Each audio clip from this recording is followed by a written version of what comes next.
తెలంగాణ సోదరులకి సోదరీమణులకి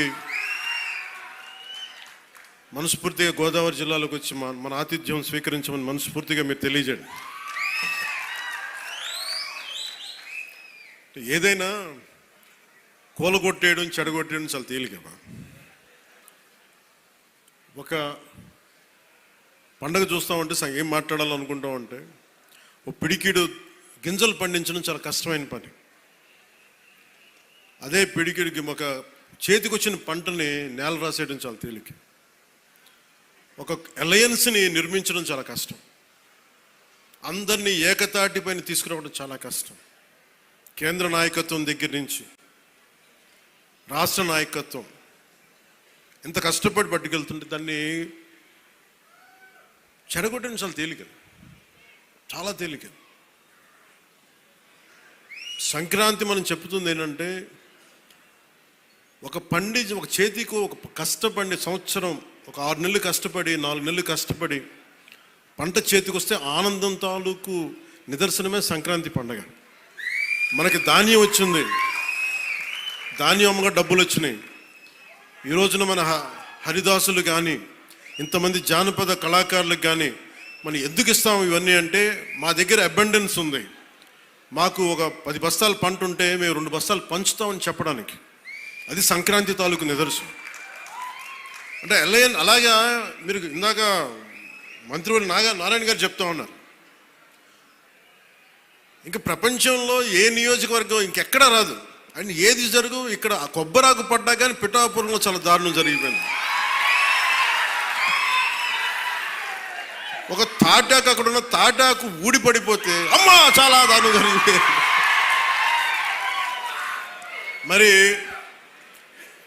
గత ప్రభుత్వ నాయకులను అడగండి, వాళ్ళ నియోజకవర్గం అసలు న్యూస్ ఉంటుందా? ఏం జరుగుతుందో కూడా తెలియదు మీకు. పిఠాపురంలో చిన్న చెట్టు మీద వాళ్ళున్న పక్షి ఈక పడినా కానీ అయ్యా బాబోయ్ పక్షి పడి. అంటే ఇది ఎవరిస్తున్నారు మీకు?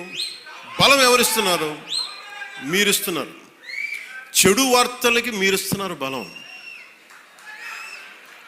ఒకటి మనల్ని తిడుతుంటే మీరు దాన్ని వైరల్ చేస్తే మీరు బలం ఇస్తున్నారు. ఒకటి చెడగొడుతుంటే వచ్చి మీరు ఎదురు ప్రశ్నించకపోతే మీరు బలహీనలు అయిపోతారు. మీరు నాకు ఓట్లు వేస్తే సరిపోదు అని ఎందుకు చెప్తున్నాను? 5 సంవత్సరాల పిఠాపురంలో గత ప్రభుత్వంలో ఒక్కసారి మీరు ప్రతి ఒక్కరు మేధావులు చాలామంది ఉన్నారు, పత్రికేయులు ఉన్నారు, చాలామంది విభిన్నమైన పార్టీల నాయకులు ఉన్నారు. ఈ గత 5 సంవత్సరాల కాలంలో ఎన్ని కోట్లు ఖర్చు పెట్టారో ఒకసారి అడగమని చెప్పాను. నువ్వు పేరంటాలకి రాలేదు, పబ్బాలకి రాలేదంటే ఒక దేశం కోసం శ్రమించే వ్యక్తిని, ఇంత మందిని ఏకం చేసే వహించే వ్యక్తిని నాకు మీరు ఇవ్వాల్సింది మేము ఉన్నాం కాచుకుంటాను మిగతా వెళ్ళి పని చేయని చెప్తే కదా నాకు ఆనందం. అలా కాకుండా వచ్చి నేను వ్యవస్థని బలోపేతం చేయడానికి వచ్చాను. అంటే నా అవసరం లేని నిజమైన నాయకత్వం ఏంటి? నాయకుడు అవసరం లేకుండా పనులు జరిగిపోవాలి సింగపూర్ లాగా. అది కదా అభివృద్ధి అంటే.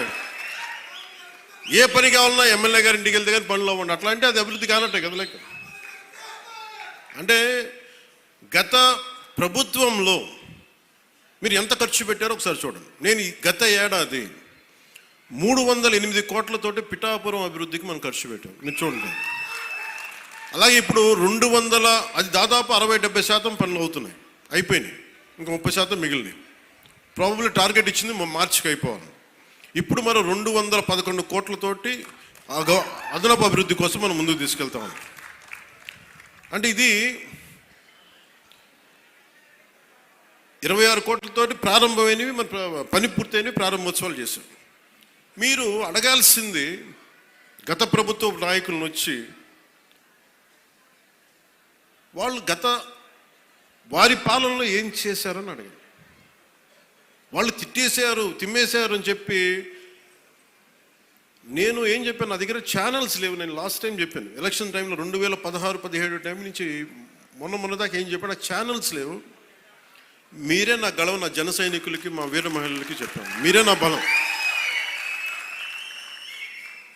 నాయకులకు ఒకసారి ఇష్టపడి రావచ్చు, ఒకసారి ఇష్టపడి వెళ్ళిపోవచ్చు, కానీ నా గుండెల్లో ఉన్నది మీరు నిరంతరంగా నాది ఉంటారు, నాకు తెలుసు. నాకు ఇది మీరు బయట నుంచి వచ్చి దేనికి పడినా సరే, ఒక స్కూల్లో ఇద్దరు చిన్నపిల్లలు కొట్టుకున్నా దాన్ని మీరు గొడవ చేసేద్దాం అనుకుంటే నేను ఏం చెప్పను దానికి? మీరు అక్కడ పులివెందులు అక్కడ వాళ్ళ సొంత బాబాయ్ గారిని చంపినా కానీ అది న్యూస్ కాదు. ఇక్కడ ఇద్దరు బిడ్డలు ఉట్టినే కొట్టుకుంటారు, స్కూల్లో కొట్టుకోరా? నాయకులే కొట్టుకుంటున్నప్పుడు స్కూల్లో చిన్నపిల్లలు ఎందుకు మాట అనుకోరు? పెద్ద స్థాయి ఆలోచన పరిధుల నాయకులే మాట అనుకున్నప్పుడు చిన్నపిల్లలు ఏదో అనుకుంటారు, దాని కులాలు పట్టుకొచ్చేస్తాం. మరి ఇదే మీరు అడగాల్సిన ప్రశ్న. మన జనసేన నాయకులు కూడా చెప్తున్నా, కూటమి నాయకులు కూడా చెప్తున్నా, పనిచేసే నాయకులు మీరు వెన్నంటి ఉండకపోతే, ఎలక్షన్లు అయిపోయింది మా పని అయిపోయింది అంటే, నేను నిజంగా అలా అనుకుని ఉంటే ఈ రోజున మీకు ఉప్పాడ ప్రొటెక్షన్ వాళ్ళు ముందుకు వెళ్ళదు చెప్తాను. మీరు ఇన్ని సంవత్సరాలు ఉన్నారు, ఎవరు తీసుకెళ్ళారు చెప్పండి? ఈజీగా మాట్లాడి సరిపోదు, అక్కడ నువ్వు కన్విన్స్ చేయాలి. ఎందుకని 100 ప్రాజెక్టులు ఉంటాయి స్టేట్ గవర్నమెంట్, ప్రయారిటీస్ ఎందుకు చేయాలి? ఇలాంటి 1053 కిలోమీటర్లు ఆంధ్రప్రదేశ్ మొత్తం ఉంటే, అలాంటిది మొత్తం గుజరాత్ నుంచి అన్ని తీర ప్రాంతాలు, బెంగాల్ అన్ని తీర ప్రాంతాలు, తమిళనాడు, కేరళ ఉంటే ఇలాంటి సముద్రపు కోత గురవుతూనే ఉంటాయి. కానీ మీకే ఎందుకు ఇవ్వాలి అని సెంట్రల్ గవర్నమెంట్ అడుగుద్ది. ప్రత్యేకత ఏంటి అని. అది మన కన్విన్సింగ్ ఆర్గ్యుమెంట్. ఎందుకు పనిచేస్తే? నువ్వు దేశ నిర్మాణం కోసం పనిచేసేవాడివి, మనుషుల్ని విడగొట్టేవాడివి కాదు, నిలబెట్టేవాడివి, అండగా ఉండేవాడివి. ఇన్ని చూసిన తర్వాత దానికి తోడు హేతుగా చెప్పాలి, రేషనల్గా చెప్పాలి. ఎందుకు ఇది చేస్తున్నావు అంటే దానికి వాళ్ళు ఆలోచించి, లేదు ఇవన్నీ బాగున్నాయని చెప్తారు. ఇంత కష్టం ఒకటి అచీవ్ చేయటం. 1 కోటి రూపాయలు మీరు చాలాసేపు ఈ మధ్యన చూస్తున్నారు. డోలీ ప్రాంతాల్లో పిఎం జన్మన్ పథకం కింద ఒక 40 మంది ఉంటారు. 1 కోటి రూపాయలతో మనం ఒక 4,000 మంది 5,000 మంది ఉన్న ఒక పంచాయతీ ఖర్చు పెట్టడం వేరు. కేవలం 40 మంది ఉండే ఒక ట్రైబల్ పంచాయతీ ట్రైబల్ గ్రామానికి, ఒక చిన్న కుగ్రామానికి పెట్టడం చాలా కష్టం. దానికించి ప్రత్యేకించి మన జేబులో డబ్బులు ఇట్లా కేంద్రం తాలూకు పాలసీ ఉంది, పథకం ఉంది, దానిని పెద్ద మనసుతో ఖర్చు పెట్టాలంతే. నేను చేస్తుంది అదే, కుంచుకుపోవట్లా, పెద్ద మనసుతో చేస్తాం. అందువల్ల డోలీ మోతలు అంటే మనకు కనీసం కరెంటు ఉంది. కరెంటు లేని గ్రామం ఒకటి అలలాడుతుంటే ఒక్క మాట మన జన సైనికులు కానీ మనం పంపిస్తే ఆ గ్రామానికి కరెంట్ వచ్చింది 70 ఇన్ని సంవత్సరాలు. అంటే ఇవన్నీ ఎందుకు చెప్తున్నానంటే, నేను కేవలం ఒకదానికే పరిమితం అయిపోతే నా శక్తిని మీరు చంపేసినట్టు వాళ్ళు అయిపోతారు.